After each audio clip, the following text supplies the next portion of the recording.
Mkuu, nilimsikiliza pia kiongozi wa dini ya Kiislamu. Alisema tupo tayari kukata vichwa. Mimi naomba nionye pia hapa, tusifike huko ndugu zangu viongozi wa dini. Tuwe ni watu tunaoadilisha, tunaokemea. Kama tusiweke petroli katika haya ambayo yanatokea na madhara yake yakaja kwa makubwa. Mheshimiwa Waziri Mkuu, nikupe dondoo tu kidogo. Maeneo ambayo yalikuwa on target kuweza kuyachoma moto bila huruma, moja ilikuwa ni stendi ya Magufuli. Hii ilikuwa inaungua yote hii hapa stendi hapa.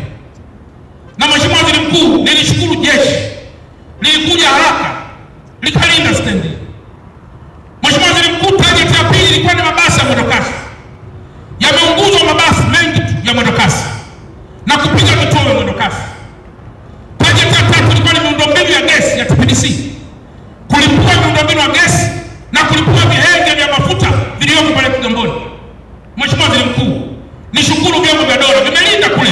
Mpaka leo unaona miundombinu hii inaonekana. Jaribio la tatu lilikuwa ni kuchoma jengo la TCRA. Na walichoma kibanda cha Blinzi. Jeshi ikaja mbele kwa ajili ya kulinda amani hiyo. Mheshimiwa Waziri Mkuu, jambo jingine lilikuwa ni kuchoma miundombinu ya TANESCO. Ilikuwa kulipua hii gesi, kulipua hapa Ubungo, pamoja na kulipua kule Kinyerezi. Mheshimiwa Waziri Mkuu, leo hii miundombinu inayoonekana hapa ni kwa sababu vyombo vimefanya kazi. Kama tungesikiliza maneno na kurudi nyuma, very likely Dar es Salaam ingekuwa giza yote. Hospitali ingekuwa hamna, umeme hamna, miundombinu ya maji hamna, na kila kitu hamna. Kwa hiyo mimi ninachoweza kusema hapa kwako Mheshimiwa Waziri Mkuu, kila mama aliyoko hapa na kila baba aliyoko hapa akamweleze mwanae madhara haya tunayofanya, madhara haya tunayoongea. Tugombane tunapoweza kugombana, lakini kamwe tusiendelee kuichoma nchi yetu wenyewe.